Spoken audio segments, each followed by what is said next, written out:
Good evening. A grieving son has paid tribute to his father after the goodbye his family weren't expecting they'd have to say. They raced from Perth to his hospital bedside in Bali, hoping they'd all be coming home together. Instead, they're returning without him. Indonesian police believe he was attacked at a kuta bar by fellow Australians who left the island the next day.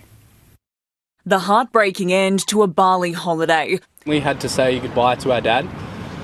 This is by far the hardest thing that any one of us have had to go through, but I wanted to come on here publicly and show my appreciation for the support from our friends, our family, and this amazing country for trying to help as much as they possibly can. Perth father Paul Dugan died in hospital yesterday, 2 weeks after being bashed at a kuta bar. His family, including son Liam, made the mercy dash to be by his side. My dad was everything to me. He believed in me from day one. He loves his family. Every person I speak to, all they tell me is how proud of us kids that he is, how much he loves us. He got my brand tattooed on his body just to show how much he loves me. Today, Liam returned home to Perth without his dad, but the investigation in Bali is ramping up. The One Tribe, One Life lounge where he was attacked was taped off by police.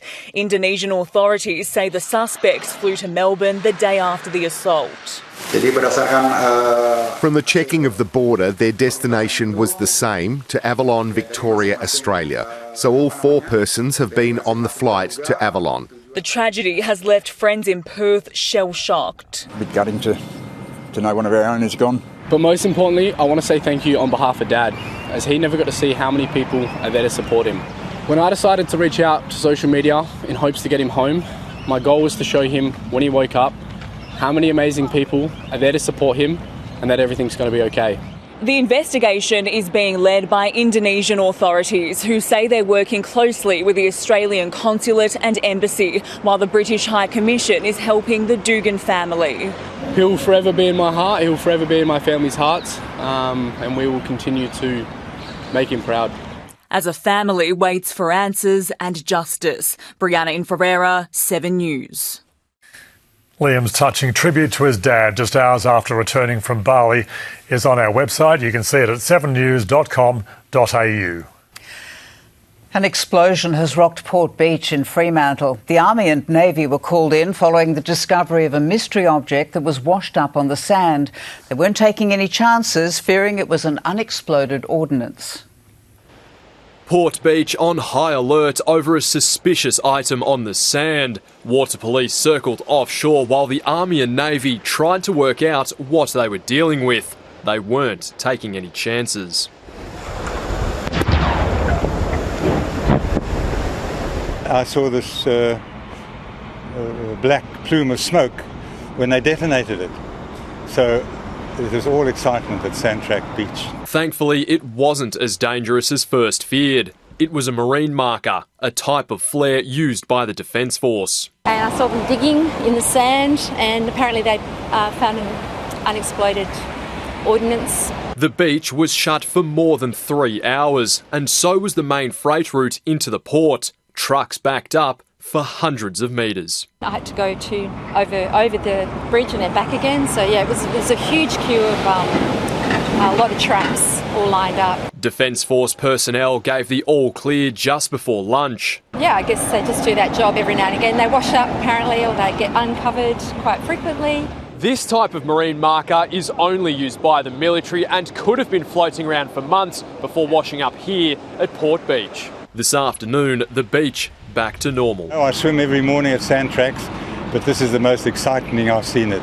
Brandon Demura, 7 News.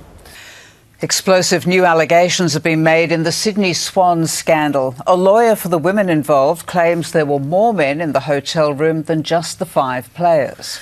The club and the coach deny the claim as the woman at the centre of the police investigation says she's fighting for justice. Captain and coach, no uniforms, no logos, no sponsors, but plenty of apologies. We take full responsibility and we are deeply sorry. To those women involved, I hope everyone is getting the support they need.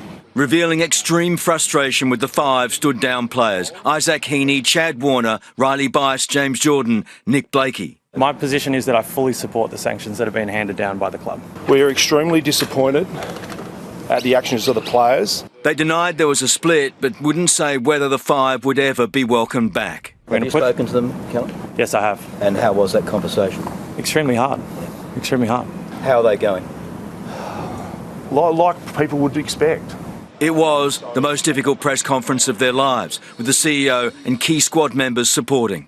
It's been a really hard week for everyone. We're not shying away from that. But as they attempted to make amends, more bombshell allegations in Melbourne. Behaviours that are simply disgusting and not acceptable in this day and age. And I was simply horrified. The lawyer for 2 of the 3 strippers involved revealing his clients had agreed to some touching, but one player had gone too far. I can't go into detail. However, the line was crossed. I can't comment on what a lawyer says about something. He also alleged there were 9 in the room, not 5. My understanding is there were various officials in the room. That's a police investigation, so all that will be brought out in due course. Dean, can you confirm that you were not in that room that night? I wasn't in the room. The club backing him instantly. The Sydney Swans can confirm the only representatives were the 5 players. Reports to the contrary are simply false. The reality is the saga is far from over. The woman at the centre of the scandal has now spoken out publicly for the first time, saying she now considers this a fight for women's justice and she intends to keep going, while her father has now also spoken exclusively to 7 News, revealing another twist to the events on Monday morning. He claims his daughter suffered an asthma attack in the room as she was performing and was furious with the lack of help. It was a lack of response to a medical episode that triggered the event. No assistance provided or care given. Denying she was chasing a payout. She's a strong thing in many ways, but she's very vulnerable now. Anger too from a dad who grabbed a fan photo in the foyer that morning, his 5-year-old daughter with Isaac Heaney. I'm furious that my children were put anywhere near this situation. But from the Swans women's team today, the best way that we can support us in this moment is get to the game on Sunday and hopefully break a record crowd. Revealing they've had none, though, from the so-called Pullman 5, not a call. No, they haven't. As for talk of a boycott this Sunday, from one superfan, that is disgraceful. You come, win, lose or draw, no matter what's happened. Chris Reason, 7 News.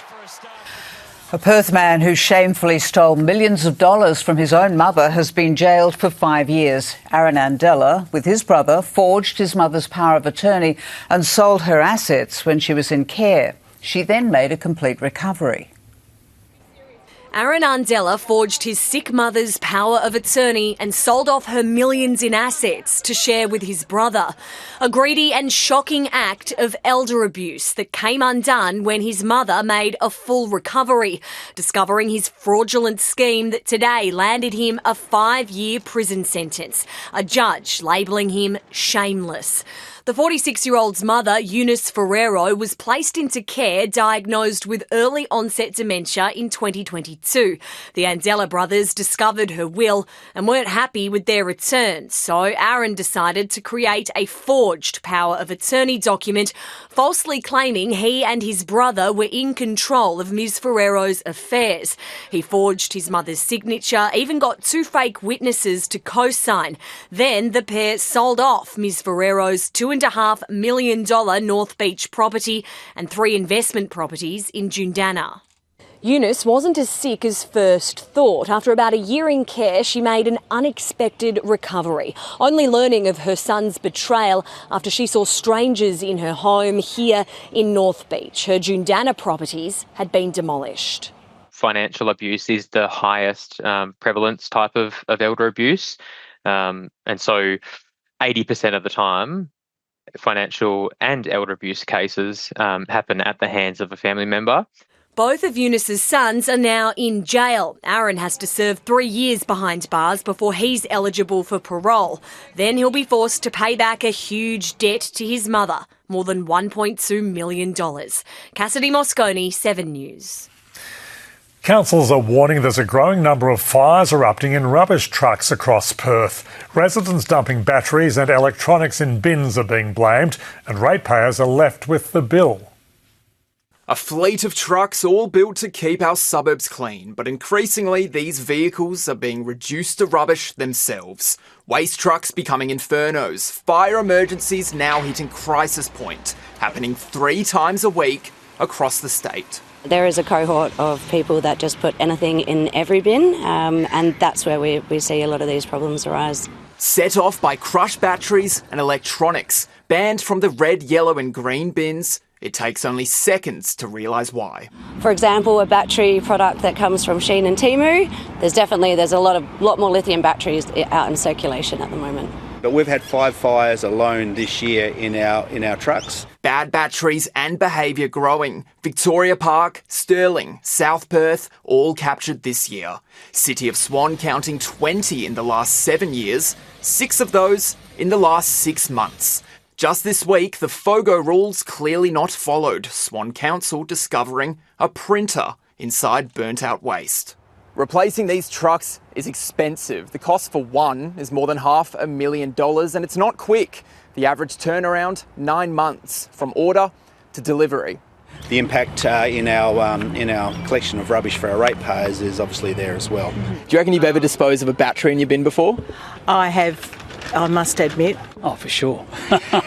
I've seen so many fires in the council rubbish trucks around me. It's quite an innocent thing just to throw a battery in the bin. Innocent actions with dangerous consequences. Sam Haberland, 7 News.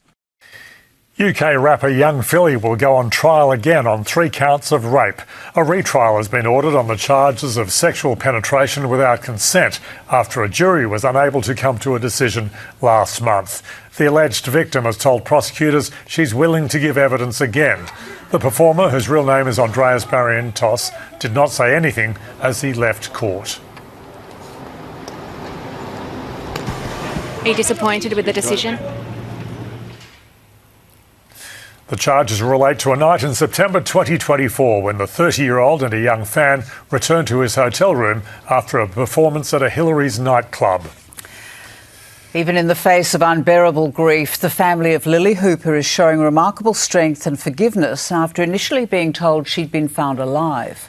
Today came the agony of identifying her body, which was finally recovered from bushland in the southern highlands of New South Wales. Lily Hooper with the world at her feet, an adventurer, a lover of life and the outdoors. Just 18 years old, she went for a bushwalk and never came home. She was doing what you'd want of every young person, and that is getting out in the community, getting out in nature. An 8-day search of the Natai National Park, almost 50 kilometres from her family home at Oakdale. Hundreds of police and volunteers scouring the dense bushland for missing Lily. And then the devastating breakdown in communication yesterday morning. Her family told by searchers she'd been found alive.